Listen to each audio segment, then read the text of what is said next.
programa de hoje você vai ver os principais pronunciamentos no plenário. Osmar Ricardo destaca movimentos que marcaram o Dia do Trabalhador no Brasil.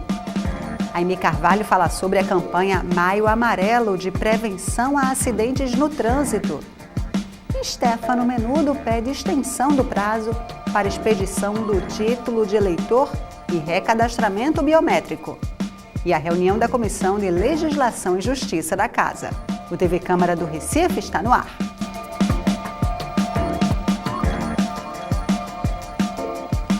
Olá, começa agora mais um TV Câmara do Recife Online. As movimentações políticas no Congresso Nacional e no Senado e as manifestações de rua em defesa da presidente Dilma Rousseff foram tema do pronunciamento do vereador Osmar Ricardo. Na Câmara do Recife, vereadores das bancadas de governo e de oposição têm opiniões diversas sobre o assunto. O vereador Osmar Ricardo destacou os movimentos pela democracia realizados no Dia do Trabalhador. A Central Única dos Trabalhadores, o movimento Frente Popular Brasil, vereador Wilton Brito, fez em nosso estado uma grande passeata. Uma passeata pela democracia, pela cidadania, pelo direito. Os movimentos sociais estão instalados, mobilizados na Praça do Derby, na resistência ao golpe, porque não adianta mais dizer que não vai existir o golpe, porque o golpe foi dado e foi demarcado dia 17 de abril e vai ser reafirmado pelos senadores entre o dia 10 e dia 11. E o que cabe aos movimentos sociais, o que cabe àqueles que acreditam na democracia, no direito da cidadania, é resistir, é lutar pela dignidade, pelo respeito, pela democracia daqueles que entendem que o golpe foi dado não apenas pelo Poder Legislativo, sim pelo Judiciário, que não toma nenhuma ação contra aquele que presidiu uma sessão que deveria estar preso. Porque Cunha, mais uma vez, é indiciado, mas está solto. Se fosse qualquer outra, eu vou falar aqui de uma pessoa, a cunhada de Vacareza. Ela foi apenas, parecia com uma pessoa que estava no banco sacando dinheiro. Ela foi chamada, foi lá prestar depoimento e passou mais de uma semana presa. E a mulher de Cunha gasta milhões de dólares em compras dos Estados Unidos, fragante de dinheiro e de denúncias, e nada é feito. Depois, o parlamentar voltou a falar que o país enfrenta um momento de crise política. O que a gente quer dizer aqui, vereador Maguari, é que o golpe existiu. Porque desde que a presidente Dilma assumiu, e essa crise não é uma crise política, é uma crise extremamente da oposição e não deixar esse país fluir, que os projetos andem, que vote projetos. Tudo bem, a presidente Dilma perdeu o controle do Congresso. Aí eu concordo, até porque é como eu estou colocando aqui, o Eduardo Cunha chantageou o PT. E que algumas pessoas, inclusive do nosso partido, e daqueles que faziam o governo Dilma, concordava e que o PT, dos 2 votos da Comissão de Ética, votasse a favor de Eduardo Cunha. Mas eu vou repetir, a presidente Dilma não acatou isso. A presidente Dilma não aceitou que o Partido dos Trabalhadores fosse refém, tá certo, de Eduardo Cunha, de que os 2 membros da Comissão de Ética votassem a favor de Eduardo Cunha. Então, eu acho que isso é muito importante registrar numa casa política como essa. Porque, às vezes, a gente deixa o que é um fato político a nível nacional, de uma casa importante como essa, de discutir a Operação Lava Jato, que passou esquecido durante do dia 17 até uns 2 finais de semana, quase esquecido. E agora, volta agora para tentar limpar um pouco ou maquiar. É isso que eu digo. O Eduardo Cunha chantageou, e chantageou publicamente. O que foi que a Justiça fez? O que é que o Supremo Tribunal fez sobre isso? Vereador. Porque ele foi, na verdade, durante a manhã, que era para ser votado na Comissão de Ética, que o PT disse que não ia votar com ele, à tarde ele acatou o impeachment da presidente Dilma. Esse é o fato maior. Esse é o fato principal de um bandido julgar uma pessoa decente. O vereador Carlos Gueiros fez algumas considerações sobre a atual situação política do país. O processo de golpe tenha sido tão demorado, com tantas fases, como está sendo, porque golpe é aquele que se toma e tira e acabou-se. Tem sido assim, golpe. Esse não é um processo que indique golpe, porque ele está tendo uma sequência, ele está indo em todos os poderes constituídos, até o poder judiciário. Agora, o que eu entendo de Vossa Excelência é que o crime que a presidente cometeu é um crime que outros governadores, outros presidentes também cometeram.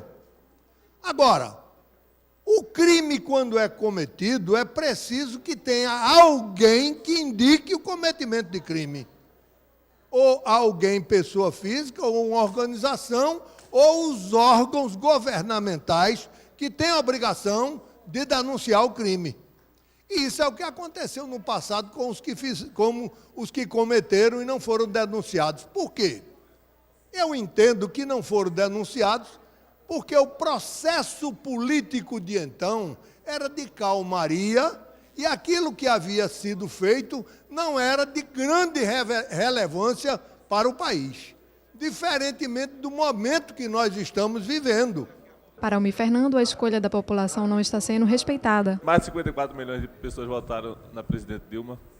Infelizmente, até pelo que foi dito aqui, que aconteceu com vários governadores, vários presidentes, e foram apresentadas denúncias para que fosse dado o impeachment de outros presidentes, e de outros governadores não, mas do presidente sim.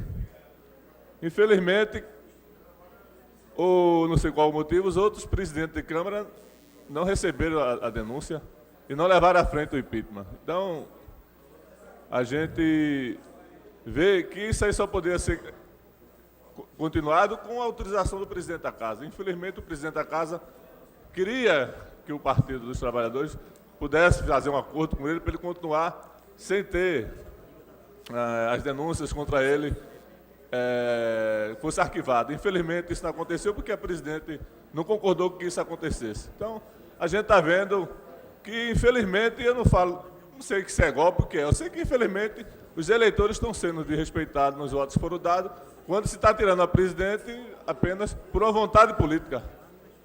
E a gente viu agora mesmo aí, através da imprensa, que a própria advogada recebeu mais de R$40 mil do PSDB para poder apresentar esse impeachment ali na Câmara Federal. Então, a gente está vendo que tem dois pesos, duas medidas. Infelizmente, votei, sou do PCdoB. A gente sabe o que tem acontecido aí, que não se pode tirar uma presidente apenas por vontade política, tem que ter realmente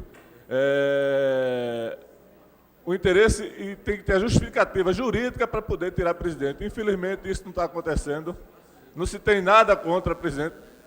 E houve essas manobras, como todos fazem, tirou daqui para botar para ali, mas não houve nenhuma denúncia, não foi comprovado nada de que a presidente realmente tirou erários da União para poder se beneficiar disso. Então, a gente sabe que, infelizmente, está acontecendo um precedente muito grande. A gente está tirando o poder do eleitor para entregar nas mãos de alguns deputados e agora do Senado. Já o vereador Marcos Menezes disse que é certa a saída da presidente Dilma Rousseff. Isso já é um fato consumado. O Brasil precisa mudar essa cantilena. A gente não pode, isso não vai mudar. Dilma está fora. Dilma está fora. Uma nova determinação do governo federal gerou críticas por parte da vereadora Michele Collins.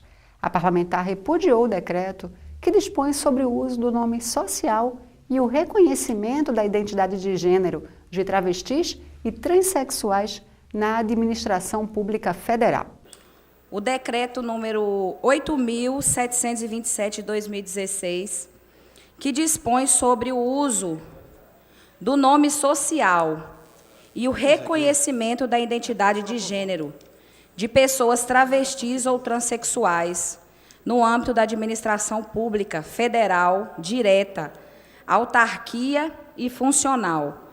O decreto número 8.727 estabelece, entre outros pontos, o reconhecimento do nome sexual como a designação pela qual a pessoa travesti ou transexual se identifica e é socialmente reconhecida. Além disso, a medida versa sobre a identidade de gênero, que se guia pela identificação masculina ou feminina adotada pela pessoa em sua prática social, sem guardar relação necessária com o sexo atribuído ao nascimento. A decisão da Presidência da República já gerou várias críticas nas redes sociais por parte de muitos internautas, especialmente porque a ideologia de gênero nem foi aprovada nos planos municipais de educação, nem nos planos estaduais, nem no plano federal. E isso comprova, mais uma vez, que a sociedade rejeita essa tal ideologia que impõe para que as pessoas mudem os seus hábitos, os seus costumes. Fora que, se for olhar também por questões econômicas, vai gerar muito mais custo também para o governo, porque a gente sabe que já é difícil a pessoa colocar um nome, o registro, já é toda uma despesa. E agora vai ter mais um trabalho extra da pessoa que quiser estar modificando o nome. E fora que tem pessoas que modificam o nome e depois quer modificar de novo, porque eu conheço muitas pessoas que deixaram de ser gay e que agora voltaram e não querem mais. E se a pessoa tiver mudado, a mesma coisa entre a questão da mudança de sexo. A pessoa muda e depois pode se arrepender. Então, a pessoa deveria continuar com o nome que o pai e a mãe escolheu, gostando ou não gostando. Não é porque a pessoa vai ter uma opção sexual diferenciada que ele agora também vai ter que mudar de nome. Então, eu não concordo, e estou aqui representando uma parcela da população que concorda comigo. Não estou discriminando ninguém, nem sendo homofóbica, como muitas vezes eu já fui taxada aqui nessa casa. No próximo dia 4 de maio, o Tribunal Regional Eleitoral encerrará o processo de expedição e transferência de título de eleitor e também o recadastramento biométrico. O vereador Stefano Menudo considera o prazo apertado e pediu que o TRE possa ampliá-lo.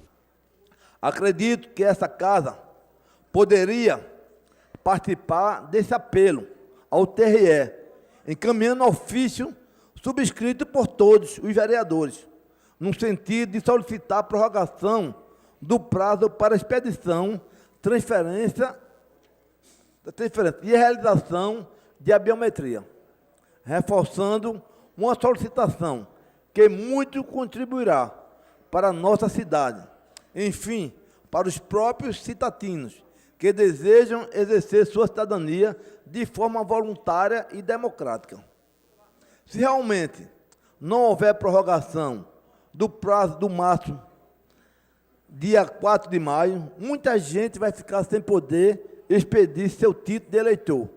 E lembre-se, são pessoas que desejam a escolha de seus representantes e anseiam em participar do processo político de sua cidade. Entendo que essa prorrogação não depende de uma escolha local, mas de uma decisão regional e nacional. Porém, devemos encarar a situação diferenciada do Nordeste, no que tange às dificuldades sociais enfrentadas, sobretudo acerca dos aspectos burocráticos dos órgãos públicos nas 3 esferas. Apesar disso, fica aqui meu registro e o pedido de mais uma prorrogação de prazo para a expedição de transferência do título de eleitor, como também para a realização da biometria. Tenho, senhor vereadores, andado em muitas comunidades e tenho percebido a grande dificuldade das pessoas obterem o seu título de eleitor, por diversos fatores, inclusive de informação, de não saber até como manusear ou usar um computador para se cadastrar e para fazer a sua marcação. Então, por isso que eu tenho percebido um grande quantitativo de pessoas que ainda não ou não têm o seu título de eleitor. E poderia, sim, abrir um espaço para que não houvesse a marcação, mas que todas essas pessoas que têm suas dificuldades, que vivem numa comunidade mais vulnerável, pudessem ir normalmente até o TRE e tirar o seu título de eleitor. Porque senão todos eles têm e querem voltar, mas não vão poder exercer a sua cidadania. O movimento Maio Amarelo foi tema do pronunciamento da vereadora Aimee Carvalho. A ação coloca em pauta a segurança no trânsito. Segundo o Observatório Nacional de Segurança Viária, o Recife chegou a 34,7 mortes relacionadas ao trânsito por 100 mil habitantes, que é um número altíssimo. Precisamos de políticas públicas que eduquem pedestres e condutores. Quero aqui pedir atenção ao tema que está sendo apoiado mundialmente. No Recife, a página www.maioamarelope.com.br oferece todas as informações para que a participação de pessoas e empresas seja ampliada nesta campanha. Ao longo de todo o mês, o Departamento de Trânsito de Pernambuco, a Polícia Rodoviária Federal, o Departamento de Estradas e de Rodagens, o Batalhão de Polícia Rodoviária e o Batalhão de Polícia de Trânsito estarão empenhados em ações educativas. Afinal, não é apenas uma questão de aplicar multas, mas de realmente educar os cidadãos a respeitarem as leis de trânsito. Integrantes da Comissão de Legislação e Justiça se reuniram ontem à tarde para discutir e avaliar projetos em tramitação na Casa. Acompanhe. Os vereadores analisaram 10 projetos. 3 deles foram rejeitados, 1 retirado de pauta e outros 6 foram aprovados. Entre as matérias que receberam parecer favorável está a que obriga o cumprimento do horário de início de eventos culturais, shows, concertos, espetáculos teatrais e demais apresentações artísticas no Recife. A proposta é de autoria da vereadora Marília Reis. Eu aprovei o substitutivo dela própria, porque primeiro ela apresentou um projeto e eu tive que rejeitar, porque nós entendemos que era inexequível pelos prazos, por exemplo, muito curto que ela dava. E eu conversei com ela, mostrei que ela devia ser um pouco mais flexível para que a lei se tornasse exequível. Ela concordou, preparou um substitutivo e agora apresentou em condições de se colocar em prática a lei. Porque é uma lei rígida, impossível de cumprir, ela é natimorta. E ela concordou, apresentou, e o substitutivo agora é possível e nós concordamos com ele. Eu vou dar só um exemplo. No primeiro projeto, ela dizia que shows não poderiam atrasar mais do que 30 minutos. Nós mostramos que, às vezes, existem razões que levam o show a atrasar mais do que isso, e que o tempo não era razoável. Ela concordou, agora ela propôs 90 minutos, o que nós achamos razoável. Esse foi um exemplo. E aí, por isso, nós aprovamos o substitutivo, que agora vai à votação. Carlos Gueiros também foi o relator do parecer favorável ao projeto de lei do vereador Almir Fernando, que cria o Dia Municipal do Combate ao Racismo. Embora a palavra racismo ela seja muito ampla, né, é das raças, ele se referia na sua justificativa apenas à cor negra, que ele falava em zumbi, etc., e mostrava na justificativa que era dirigido. Mas a palavra racismo, ela não é exclusiva da cor negra, são de todas as outras raças. Então, nós concordamos que era possível, agora, desde que não se fizesse neste dia somente aquilo que ele pretendia, que é da cor negra, quando ele fala em zumbi, mas e sim todas as formas de racismo. Outro projeto aprovado pela comissão foi a criação do Dia de Conscientização e Enfrentamento à Fibromialgia, de autoria do vereador Osmar Ricardo. O presidente Aerto Luna foi o relator da proposta, que recebeu parecer pela aprovação. É uma forma da cidade discutir essa doença, é uma forma da cidade ver como é que pode combater ou tratar essa doença. A Comissão de Legislação e Justiça distribuiu ainda outros 11 projetos para serem analisados. E o próximo encontro do grupo deve acontecer em 15 dias. A gente fica por aqui. Para rever esse e outros programas, acesse nosso canal youtube.com/Câmara do Recife. Até mais!